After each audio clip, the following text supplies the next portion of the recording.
Voici l'histoire du château des esclaves ou le Cape Coast Castle au Ghana. C'est l'un des sites historiques les plus marquants du Ghana, qui servait de lieu de détention pour les personnes réduites en esclavage avant leur traversée de l'Atlantique. Contrairement à la maison des esclaves de l'île de Gorée au Sénégal, le Cape Coast Castle est un imposant château fortifié. Le site a été initialement établi par les Portugais en 1555 comme un poste de commerce nommé Cabo Corso, d'où est dérivé Cape Coast.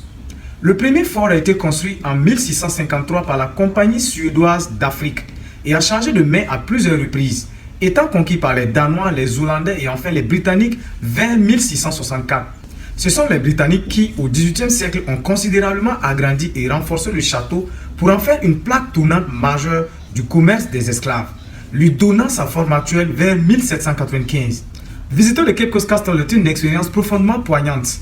Les guides vous amènent dans les donjons souterrains où jusqu'à 1500 personnes étaient entassées dans l'obscurité et dans des conditions insalubres en attendant les navires. Le point culminant émotionnel de la visite est le passage symbolique par la porte surnommée Porte sans retour ou Door of No Return.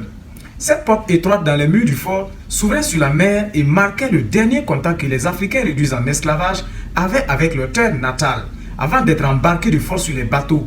Aujourd'hui, une porte du retour a été inaugurée sur le côté opposé, symbolisant une invitation au peuple africain de la diaspora à revenir sur ses terres d'origine. J'espère que ces informations vous seront utiles pour découvrir ce lieu de mémoire essentiel. Cette visite, bien que difficile, est fondamentale pour comprendre l'histoire et ses répercussions.